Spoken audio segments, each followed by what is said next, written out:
Good evening, everyone. It's the one, the only, the gorilla in the econo mist coming to you live on another special edition of Rogue Money Radio. Guys, if you haven't got a chance to check us out already, follow us on Twitter at the Rogue Money. Check us out on roguemoney.net, as well as the Rogue Money Facebook page. And if you haven't gotten a chance to listen in earlier on, back around maybe like 2 o'clock Eastern Standard Time, we did a special, post inauguration broadcast where we talked about the election, the inauguration of Donald Trump. The year ahead, we have had a million and one guests on. At that time, we had Sean from SGT Report, Dave from X22 Report, the entire Rogue Money team, pretty much. It was an awesome time. So if you haven't had an opportunity to check it out, go back and check it out. Now, this morning, guys, if you were tuned in onto the radio show, the mornings with V and CJ, I kind of broke down a little bit about tonight's guest. Tonight's guest is really, this is so serious. And all kidding aside, I mean this from the inner recesses of my very soul. The guest I have tonight is Ivan Thorn. He has an amazing life story. He has an amazing philosophy. This is an individual whose message you need to hear.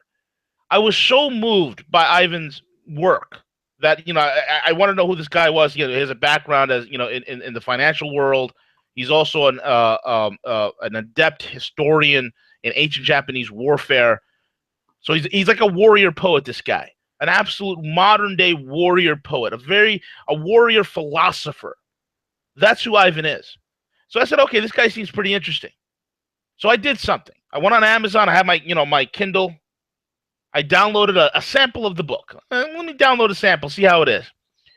Now, guys, here's the deal. If you know me, you would know that I am a productivity maven. I love productivity, self-improvement. I've loved guys like Tony Robbins, Grant Cardone, David Allen with GTD, getting things done for organizational, for organization and things like that. Tim Ferriss. I got Tim Ferriss's latest book, Tools of the Titans. Anybody who spent time with me would know that I love human performance, that I exude human performance. People around me who spend enough time with me know that, hey, man, I'm a very motivating person.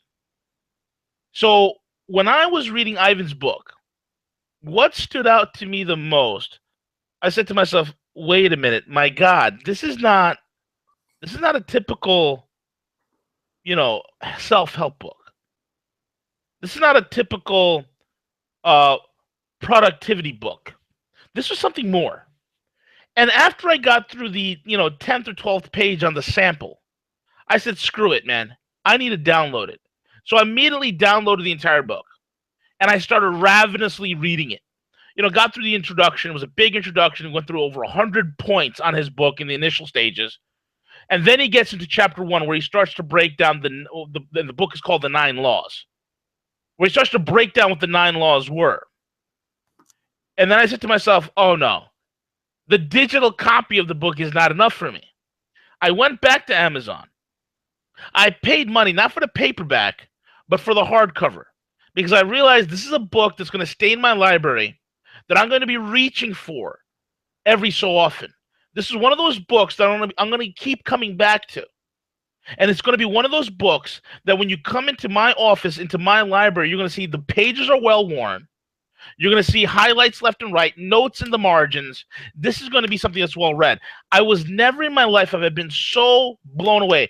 And I said to myself, this man's work is a modern-day Sun Tzu Art of War, but for the individual, for the man in particular. The concepts that Ivan Thorn brings out is so unique. It's completely original. It was so thought-provoking.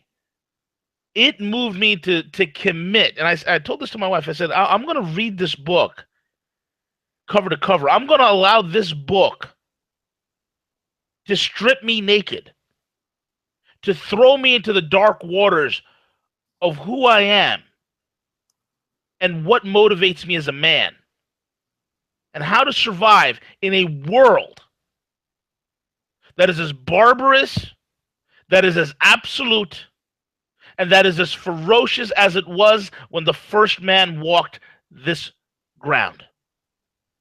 So without further ado, guys, listen in very carefully. And I want to tell you guys right now, Ivan he's hearing impaired. So what you will see is there's going to be a little bit of delay from me asking questions to Ivan, from him answering it, because it has to be caught by what's called a captioner. The captioner is a person who's capturing these questions so Ivan can see it. So bear with us for the time, but if you listen in, you will be blown away. Without further ado, Ivan Thorne, sir, thank you. It is my honor. I've come into this as a mere wanting to be a student, and seeing you as a guru in this, and I say to myself, my God, I'm willing to take a backseat and say, sir, take us where you will go tonight. Ivan Thorne, thank you, sir. So, V, thank you very much. It's a pleasure and it's an honor to be on the show with you. Was very gratified to hear that you were as moved as you were and so immediately touched by the 9 laws. I've put a great deal of thought, some thought, effort, and really it is a distillation of what I've faced out there on the world. And being deaf as I am, one of the things that my life has lacked from the time I lost my hearing is an expectation of pity. It's not there. And over time, I came to understand that that's true for everybody. Expectations of pity are not something that any man who wishes to succeed in this world should bear. And so as part of that, what I thought was, right now, I just turned 46. I've had a fascinating life. I've done a lot of interesting things. I've gone through a lot of joy, pleasure, and pain. And I'm at a point now where I felt it appropriate and potentially valuable to share some of those lessons. What have I learned? What's kept me alive? What's made me successful? Where have I found joy? How have I learned to protect the important things in my life?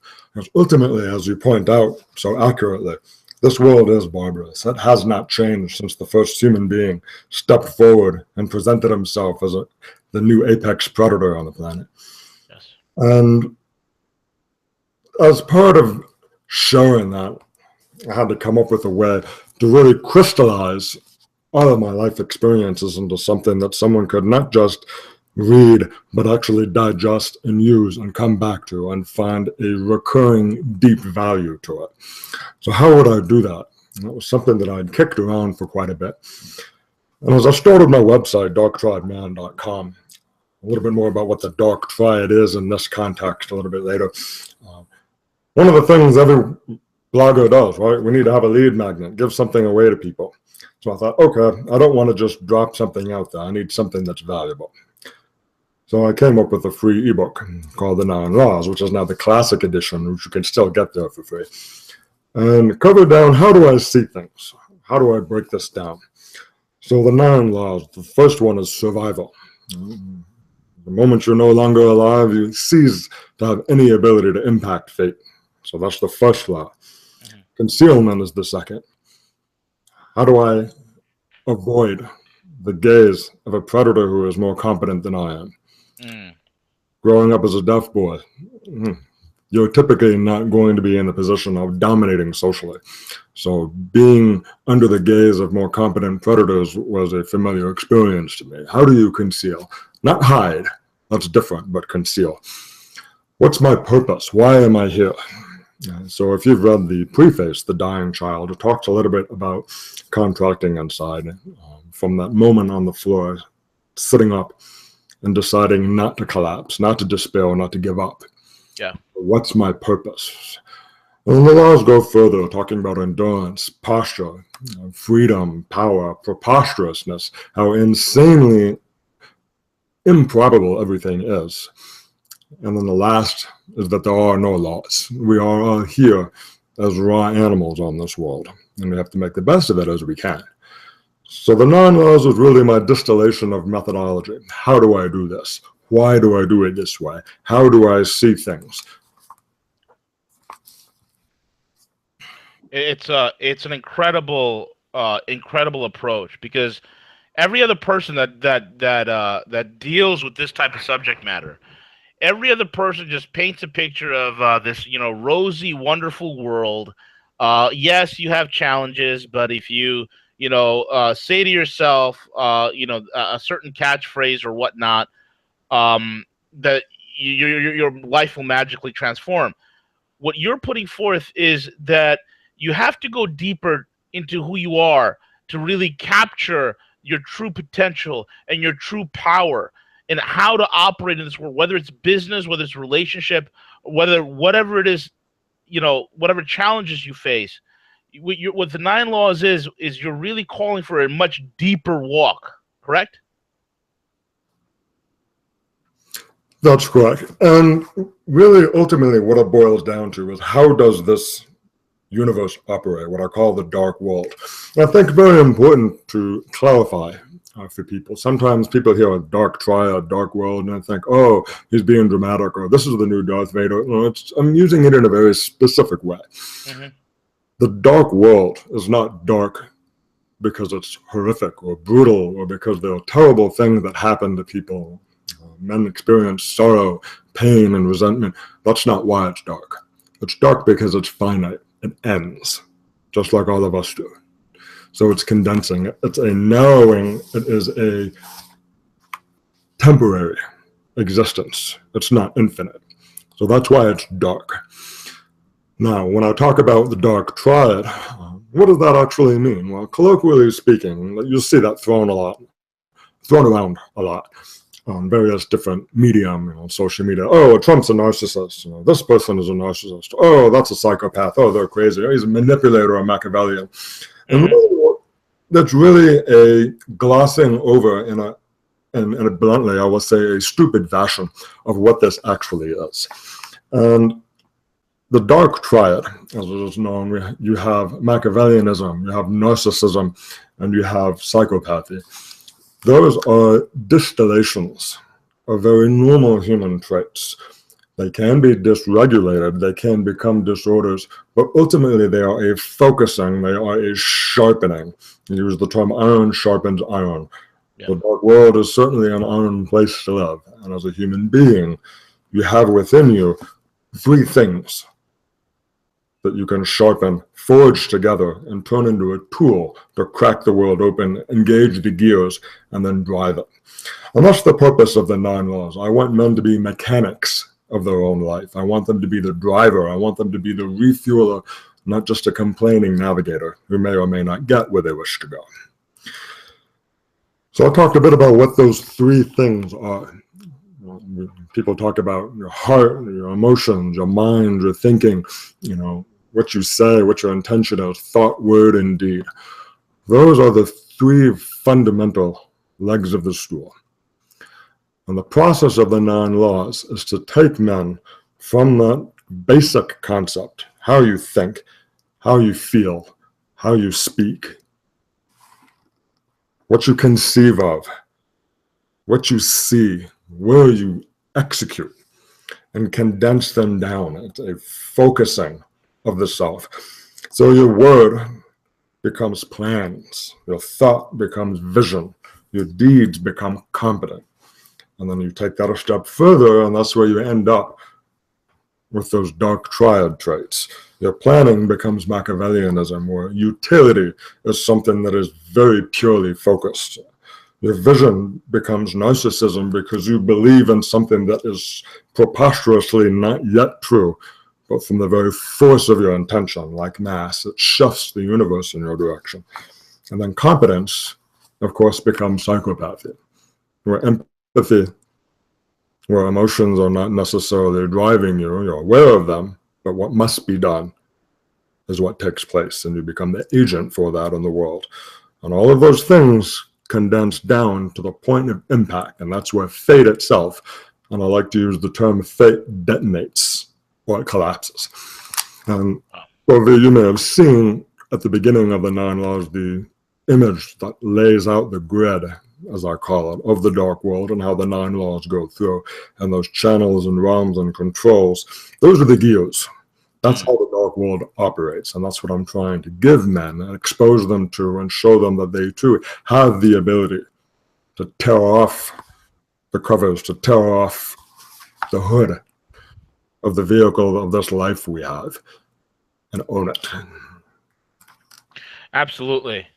That grid, it really is. When I was looking at it, I was visualizing that grid and seeing what you put on there and looking at it very carefully. It is absolutely the gearing and the mechanisms of the very rudiments of the world that we live in. A world that we so often neglect, that we take for granted, that we overlook because we are so distracted by things that we see that we perceive to be are the real reality of control over us. And we are so often pushed about as just mere vessels, just floating aimlessly, given to about any sort of wind of change, helpless, like you say, a complaining navigator on the course of life rather than somebody who's steering his own destiny. And I think in 2017, one of the greatest things that people can do, people talk about, New Year's resolutions, which are for 99% of people are just New Year's well wishing. And I think we need to move beyond New Year's well wishing and make absolute resolutions, a severe determination, an absolute severe decision to actually do something different with our lives this year. And I believe that, we have a window of time, a window of opportunity that is finite and that we do need to seize the day. So I totally get what you're saying. Absolutely, Ivan. No, I think that's very important. None of us know for certainty whether we'll wake up in the morning. And to that very point, think about how you approach the day. Lots of people out there, millions of them, make New Year's resolutions. But do you wake up in the morning, not with your hair on fire to chase a dream, but saying to yourself, oh my God, I'm not dead. I'm here. I have a chance.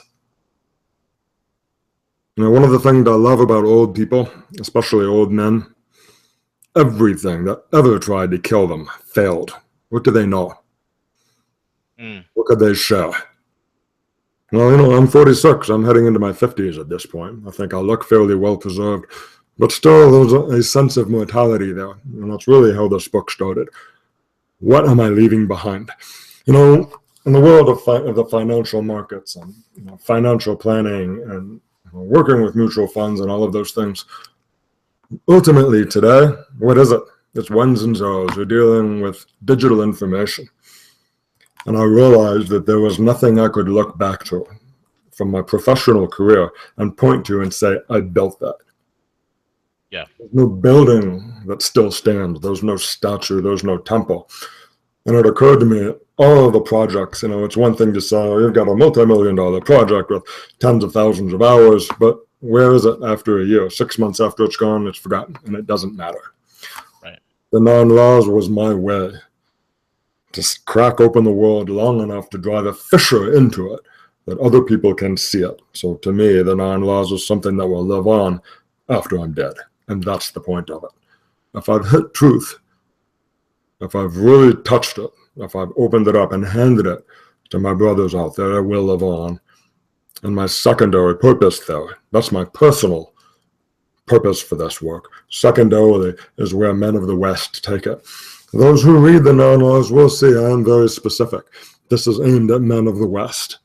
This is not a manual for folks in Asia to overcome the West. This is not a manual for Islam. In fact, I'm quite specific about where I see things going with respect to some of those potential threats to the West. But I'm a son of the West. That's my culture. That's my heritage. I wish it to survive. So this is my gift to my brothers there. Absolutely. Absolutely. How has the 9 laws affected you? How did you discover it? Well, I think the first thing was the experience of losing my hearing. I was 4 years old. So those of you that may have read the preface will be familiar with that experience. Now, Helen Keller said something interesting once, I think is quite true, that being blind cuts you off from things, but being deaf cuts you off from people. So as I grew up, lip reading was something that was beyond critical of a skill. And as part of that, something most people don't, I think, truly grasp is two things. Number one, specifically where lip reading is concerned, that's just about 20% of it, 30% at most. Hearing is a tiny piece of it. I wear a hearing aid, but it's not that great. But almost all of it is context and body language, facial expressions. And the thing that you discover when you're a child, when you have that blunt honesty inside, is, are people telling the truth or not? It doesn't matter what people say. Watch what they do. Watch how they act.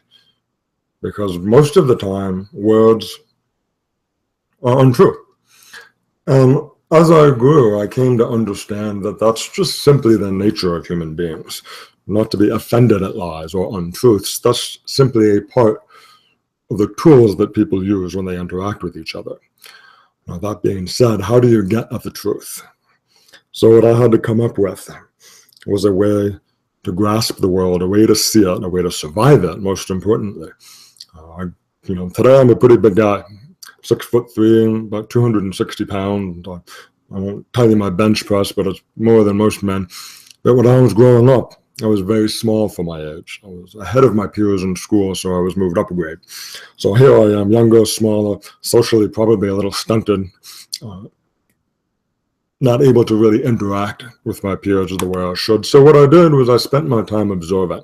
I spent my time reading and learning, asking questions, and trying to understand how this truly works. Because I knew that if I could survive long enough, I would figure it out. And that's really where the 9 laws came from. How do I survive? How do I not get killed? How do I stay out of the gaze of those who want to actually take you out? That's all the way true from avoiding a bully on the hallways at school to, think about being in a totalitarian regime. I remember being in junior high and being introduced to what took place in the bloodlands of World War II in the Ukraine, when the Nazis and the Germans came in and massacred enormous numbers of people. How do you avoid that? How do you hide from that? You can't hide. How do you conceal from that? Well, that was something that occurred to me as well. I grew up, interesting parentage. My father was a Royal Horse Guards officer, very conservative, very traditional. My mother was a Berkeley-educated socialist, so perhaps on the other end of the political spectrum.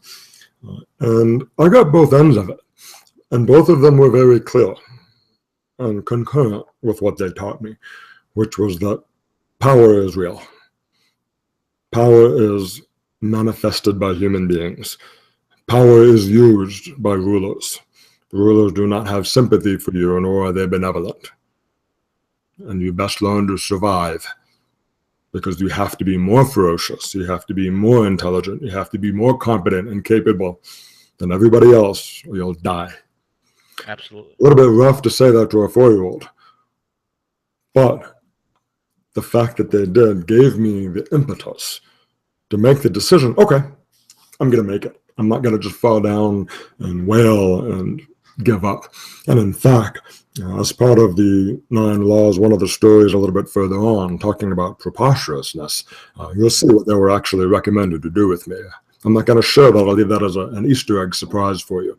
And you can compare that with where we are today. Absolutely. In the book, there's one thing that really stood out for me. It's this line that says, "You must live." The prime imperative of all living things is to remain alive. The demand for survival is the infinite and timeless source of inventiveness. Life innovates by its very nature in both exaltation and desperation. Suicide and despair are thus mortal, unforgivable sins. Can you expound on that a little bit, Ivan? Certainly. So, as a human being, more than that, as an organism, why are you here? You're taking up space. You're using resources. You have goals, you have hopes and dreams and plans. What stops you from simply giving up today? I'm a human being myself. I'm no stranger to sorrow, loss, resentment, despair, all of those things. In particular, because I'm deaf, one of the things that my wife, Lauren, points out to me is that I spend a lot of time in my own head, again, cut off from people. So despair might perhaps be something that's easier for the solitary folks to fall into.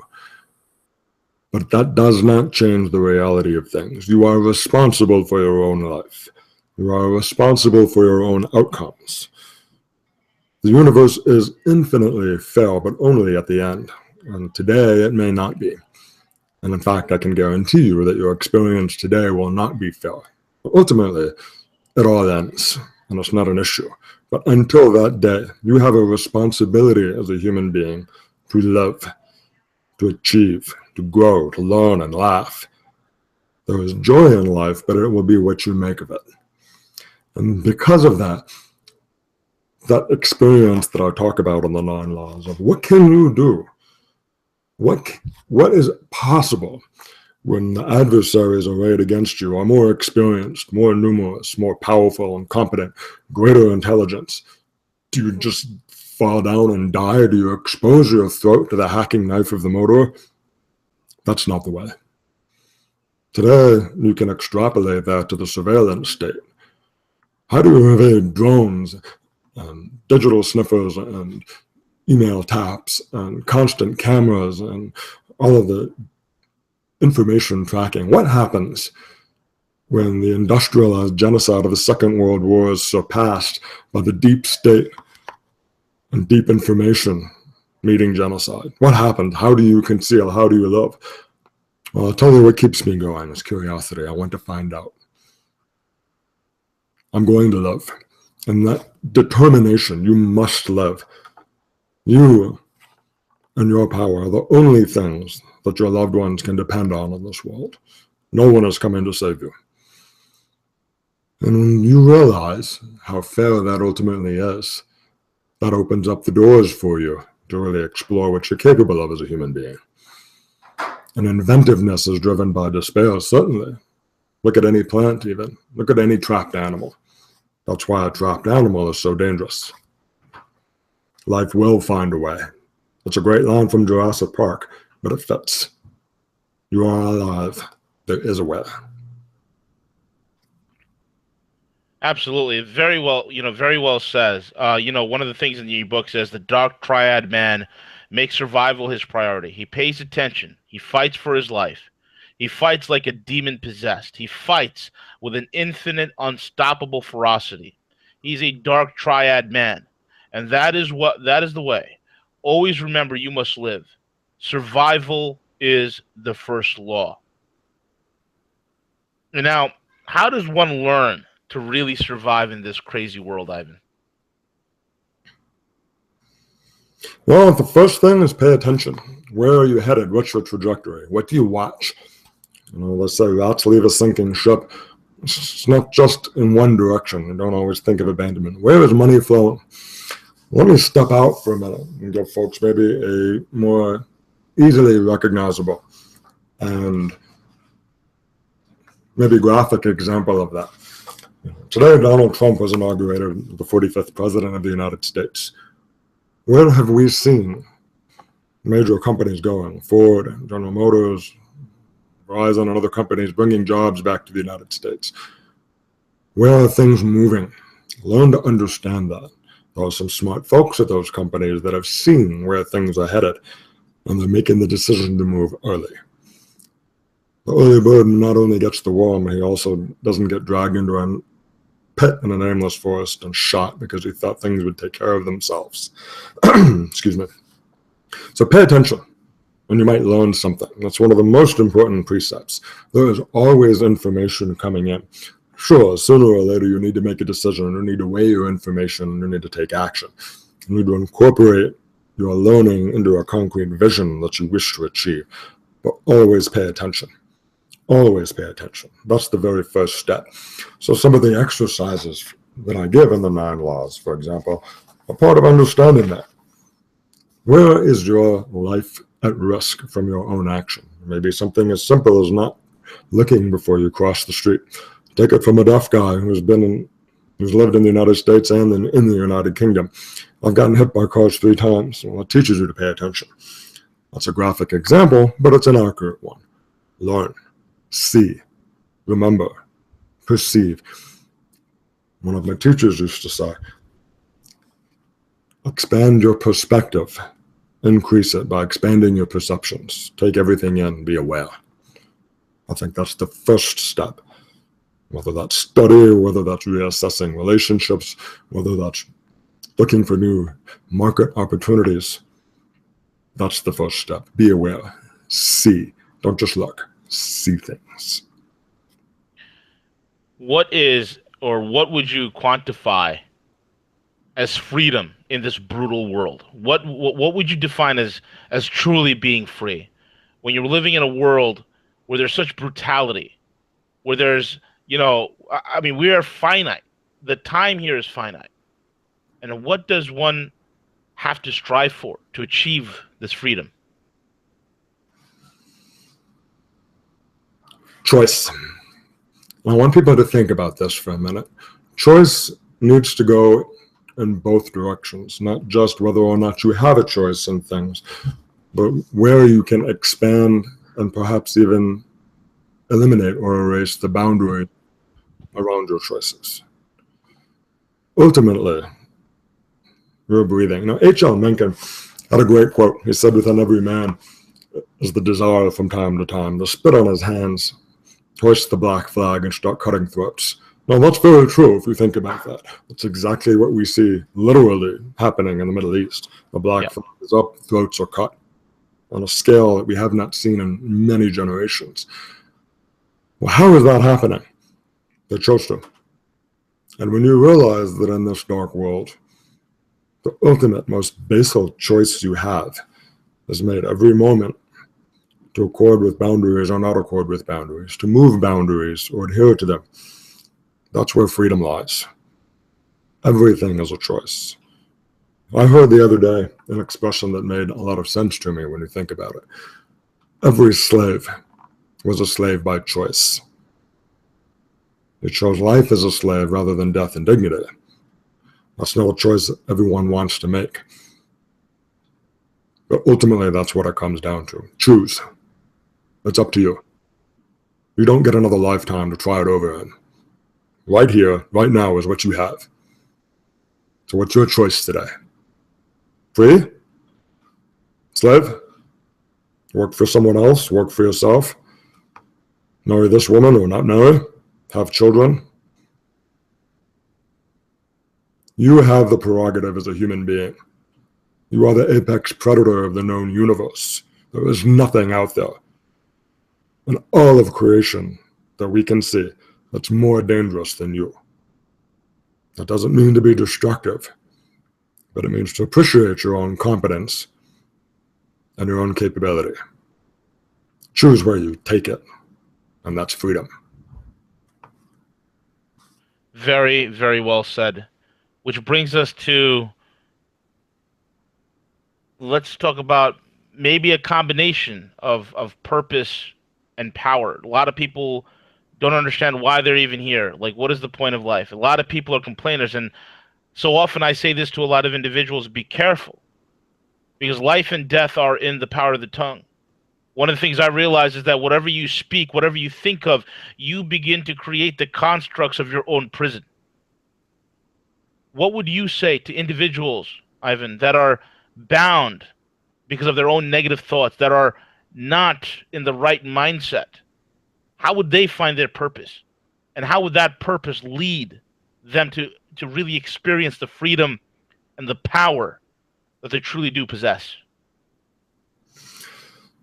Freedom is driven by choice. Choice manifests out of your purpose. So for men who are feeling like they are bereft of purpose, it can be a very difficult thing, feeling lost. Why am I here? What's the point? Not even an existential question. Why am I doing the things I do?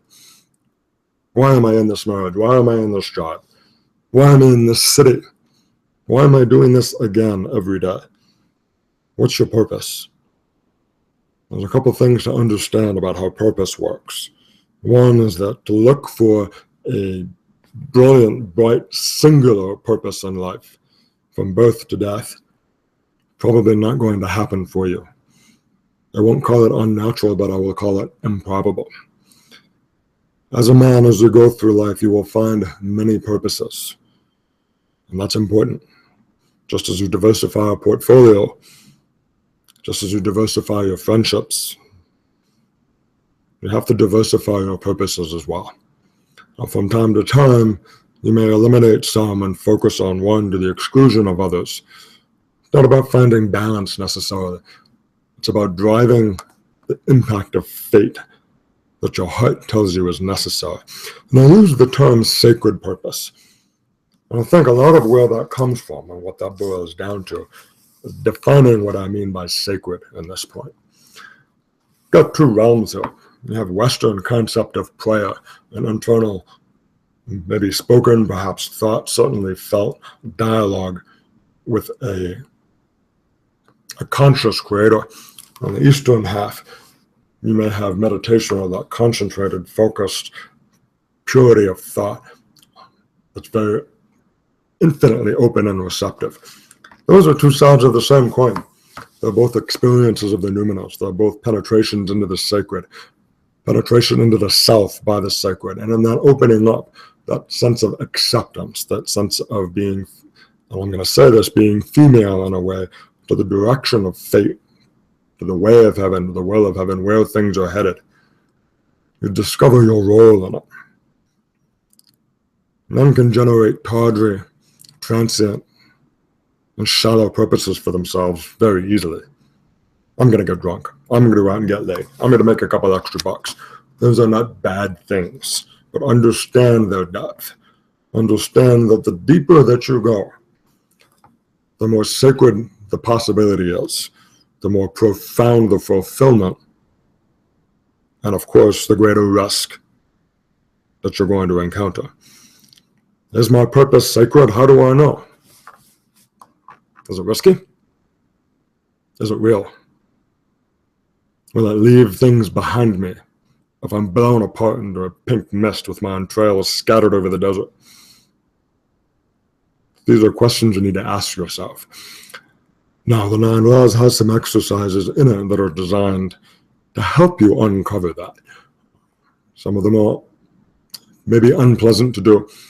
They can be a little bit emotionally disturbing to undertake those exercises. You know, I come from an English heritage. As I mentioned, my father is a Royal Horse Guards officer, and English history was important to me, important to my family. And of course, part of that is how did the sovereign conduct himself in moments of extremity? Did you want to be the extremity that the sovereign had an issue with? Probably not. What would it have been like to wait in the Tower of London, knowing that your head would be struck off your shoulders before the next morning? What would you think about? What's left undone? Was someone who didn't tell you loved? Was there a plan that you didn't make for those left behind? Were there words unspoken? All of those things go through your mind. Well, that's one of the exercises on the 9 Laws. Seclude yourself. Experience that to the best of your ability. Frame your mind, frame your heart. In fact, frame your body in prayer for death at dawn. Ask yourself those questions. Be willing to accept the answers. They will come from a place in you may not be familiar with. And that's fine. Hear them. Learn them. And the next day, go about your work, go about your living, and see whether it accords with what you've discovered. And as you go through that kind of process, you learn more about what your purpose is. It may be as simple as identifying, this is not my purpose. It may be the fulfillment of acknowledging, I am on the path. I am following the way. I am doing what I was here to do. Probably it will be a mixture.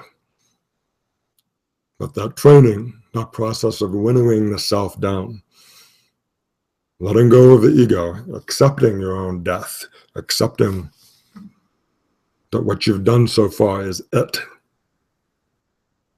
That teaches you where you need to go. And that's just one of the exercises on the 9 laws. There's a multitude of them. You need to tumble and turn them all. But what I've tried to do is structure it so that you have an entry place into this type of training, into this type of mindset, thinking and feeling and working within this world that you can get hold of. You don't throw a man a rapier and expect him to dance with steel. Throw him a hammer and tell him, smash here. A little easier. So that's how the 9 laws starts, to give you the opportunity to try living in a different way.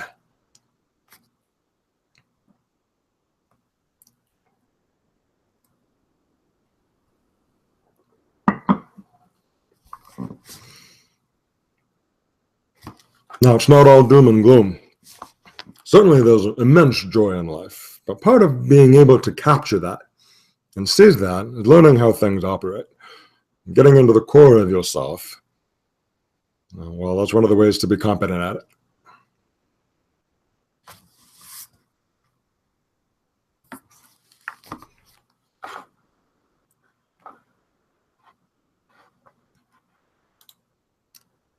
So, Vee, back to you. I'm not sure if I've fallen off the radar. Be you there? Give me 1 second, Ivan. Let me see where. Oh, wait, I'm here. I apologize. I had the mute button on, and I kept talking like an idiot. Right. Ivan, I very, very strong points you've made. One of the things I wanted to say is this: in your own personal life, what were some of the achievements you've achieved from applying these laws into your own life? What are some of the highlights that you realize, hey, that you're really onto something special, that you're really onto something different, that you're learning the spiritual mechanics of how this world is really structured? You know, the first thing that comes to my mind was when I first decided to move to Europe. I was 22. And, because of my parentage, I have dual citizenship, a British passport as well. So I thought, what the hell? I moved to Amsterdam. And I remember vividly standing on a street corner late on a Friday night, surrounded by people. I did not speak their language. I didn't know anyone. I had no clue what I was going to do. And I could feel, despite that, I'm going to make it. I'm hard to kill. I'm smart. I'm educated. I can figure this out.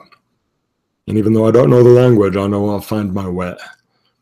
And that process of boiling that down, nothing but the bag on my back, a set of clothes, and that teaches you things. You have to throw yourself into the mix.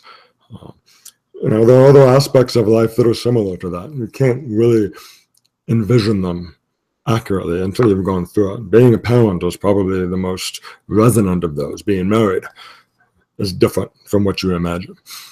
And I think going through the challenges of being a parent, the challenges of being married, the challenges of striking my way out into the professional world. For listeners out there, I ended up in the finance world as a project and program manager on multi-million-dollar projects. I have a high school diploma. And in the 9 laws, that has from time to time brought some challenges that you'll read about. But nonetheless, challenges are why we're here. So I think on the far side, my current side of those experiences, the way that I know this works is because fear and anxiety are things that have become not controllers any longer. I'm not driven by fear. I'm not driven by anxiety. I'm not driven by the desperation, but by what I can innovate and what I can see. And that's been something that's driven my training for some time, but now I feel personal that I've come into a more full flowering of it at my age. I'm very excited, in fact, to reach the age of 50 and look back, see where the 9 laws has gone, see where my life has gone, and what's next. May not make it. I hope to. I plan to. but I'm aware that that's not necessarily a guarantee. So in terms of where else, what have I achieved? What's been a highlight? Well, I think certainly one of the things has been learning to master social interaction. I had a vivid experience once when I was probably 12 or 13 at summer camp. And my peers, kids the same age, there was a trip that was being planned out. And I realized that they were all leaving. And the counselor, a guy I looked up to, I said, "What the heck? How come I'm not going?" And he took me aside and he said, "We don't want you to go." Oh, shock. My heart's broken. Well, why not? Because we don't like having you around. You're too difficult to interact with. Oh, my jaw drops. But that moment, then and there, I realized, okay, I'm going to learn how to do this. How do you talk to people? How do you engage their interests? How do you support them? How do you work with them? What are the foundations of charisma? And I'm here to tell you it's there. It is learnable. So today, I think a sense of achievement is that I know I can walk into a room and without speaking, I can command attention. I can capture the interest of people. I can make them laugh. I can make them cry. I can inspire them. I can frighten them. I can lead them. And I can also pass through unseen if that's what I need to do. And that ability to choose is where freedom comes from. And freedom is unbelievably satisfying. Absolutely. What is your definition of true power? Prerogative. Well, my father told me once, writing to me, in fact, the man in the street hates to make decisions, hates it. He will do anything to avoid making a decision. I'll put it off. I'll put it on other men. I'll put it on anyone else willing to take that mantle of prerogative. But the leader simply says, it was my decision. Now, he came from a culture that's a little different from our American culture of pure merit is our objective here. And what he said was that in England, they had a tradition of expecting their leaders to be born and not made. Now, whether that's still true or not is an entirely separate matter. But he was clear to me that his expectation was that I would be a leader. I was born to that. That was my role. So I examined that as I grew in terms of his definition of it, which I found to be very workable for me. Prerogative. That is where power comes from. What is the outcome that will take place? If I have power, and I steer, and I influence, and I direct that outcome, I'm powerful. And if I'm steering and directing things, if fate explodes into reality based on my vision, my competence, and my plan, then what takes place in the future for everyone is my prerogative. Now, power brings responsibility. That's a prerogative too. People like to say it's lonely at the top. But when you get there, you realize that's true, but in more than one way. It's not just lonely because you make decisions by yourself. It's lonely because there aren't many people like you. So perhaps you could say, in a way, that the 9 laws is my effort and my way of bringing men up so that I have some brothers up here. Absolutely, man. I think this whole thing with the 9 laws, this whole thing that you've done with this book, it is very deep, and it's like for people to really experience it, they really have to really get it. They really have to, get it into their hearts, into their souls. It's very profound, absolutely very profound. So when a person has that prerogative to be powerful, we come to a position where we realize, and I guess one of the realizations to having the freedom, having the purpose, and having the power is to realize that, like in your book, it says no laws. What do you mean by that? By no laws?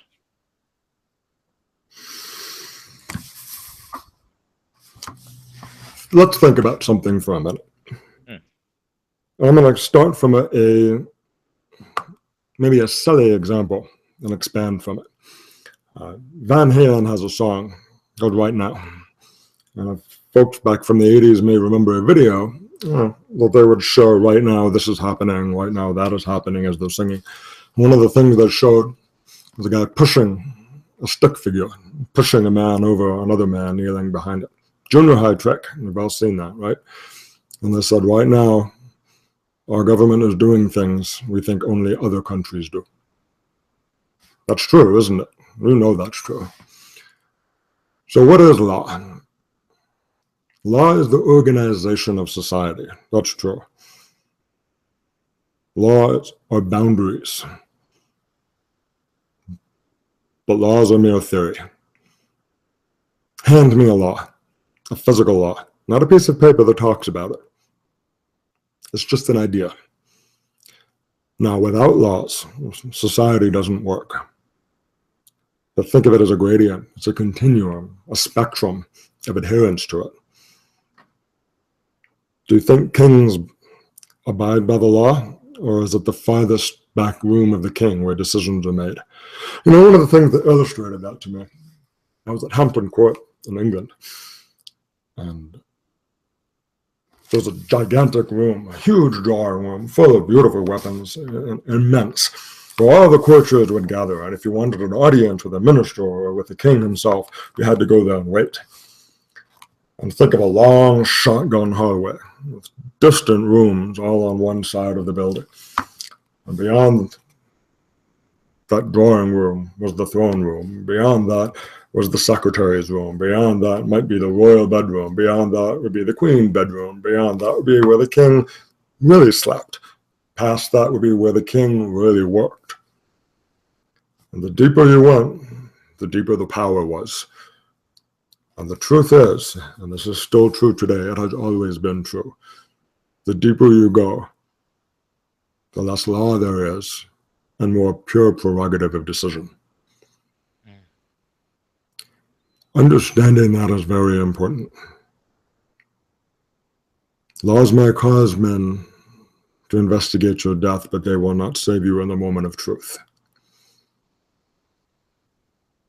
The rise of ISIS in the Middle East today is a pure example of the pointless lack of utility and strength of international law. One can also successfully argue, I would say, that it's a complete collapse of moral law. It's a reversion to the most destructive form of human power. What stops them? What would their reaction be if you told them, you can't behead me, it's illegal? Law is force. Law is power, but it's power expressed by the decisions of men. What's lawful in one generation is a crime in the next. Understand, there are no laws. There's only how things are done most of the time today. That is not an encouragement to break law. You will bear the consequences of your actions. But it is my encouragement to you to see things as they are. Reality is what's left over after the lights go out. Understand that that doesn't change. And laws are manufactured for the most part for the benefit of those in power to make profit an orderly process. There is nothing sacred about human law. Never forget that.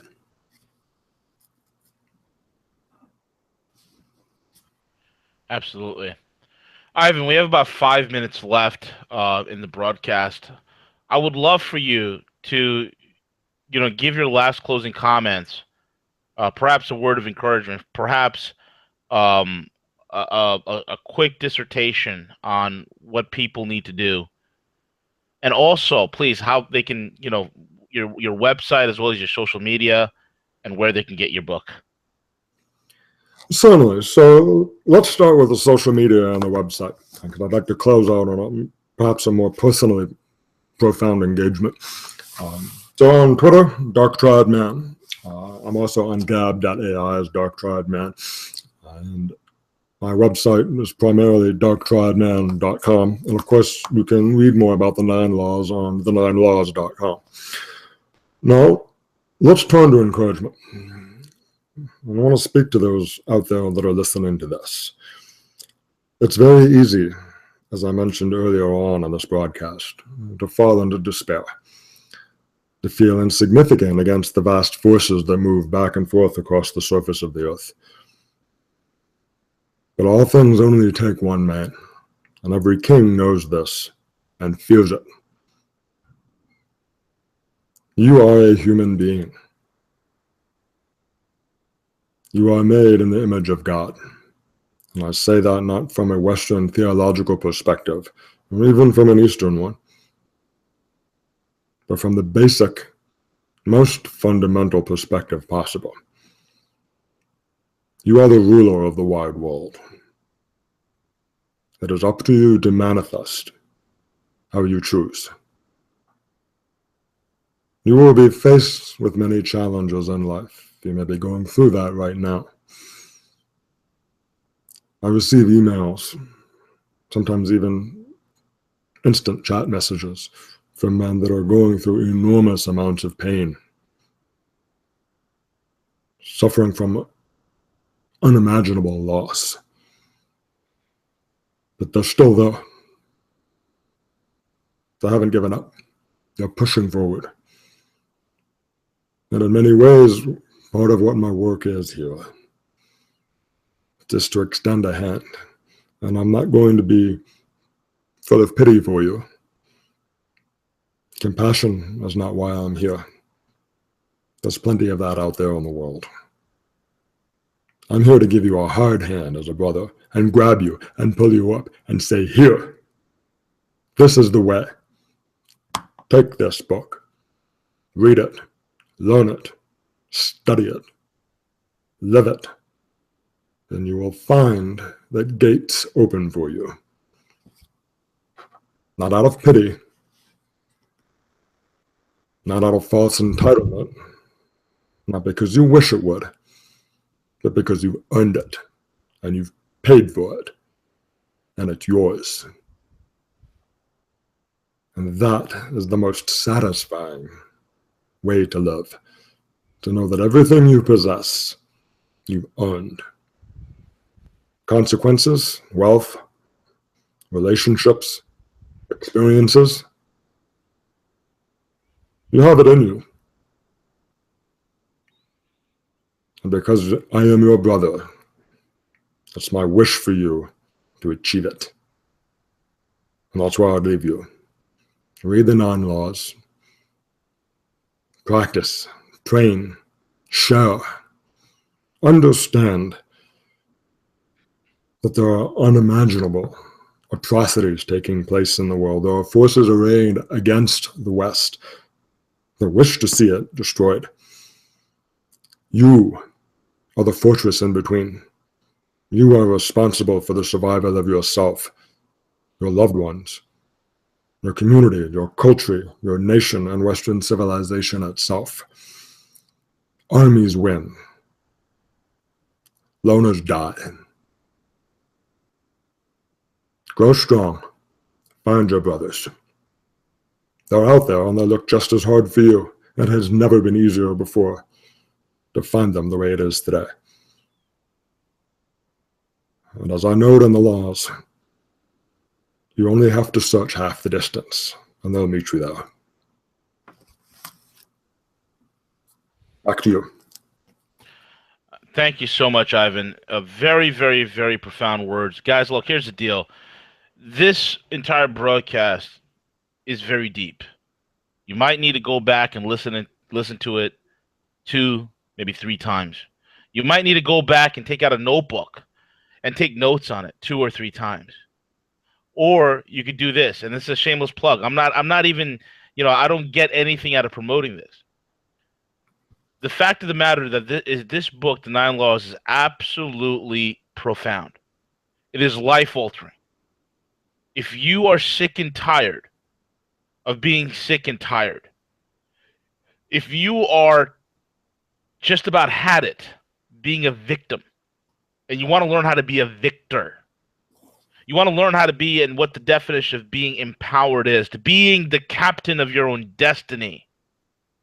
To understand what Ivan has said, that you take the very hammer and you crack a fissure upon this thing called life, and you extract from life what you want out of it.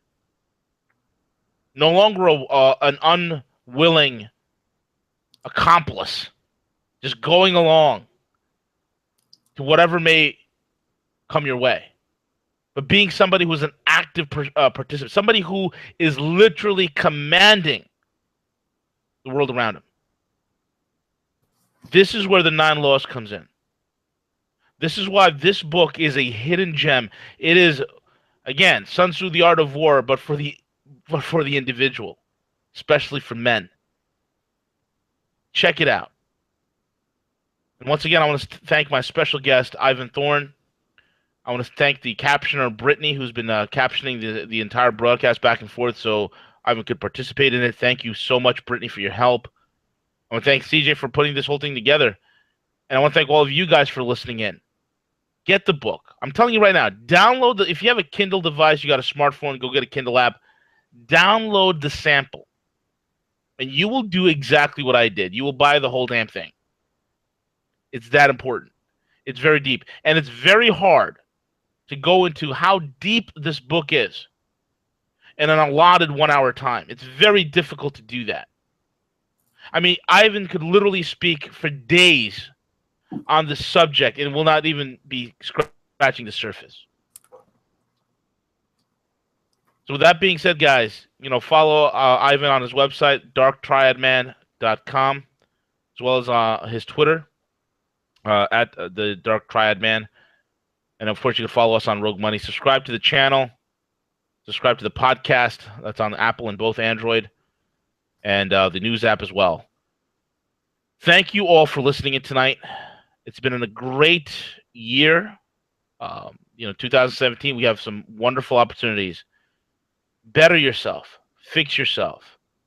Make this the year that you change your life around. This is V, the Grill Economist. My producer, CJ, and Ivan Thorne, and even Brittany. We're all signing out. Thank you so much all for listening tonight. Take it away, CJ.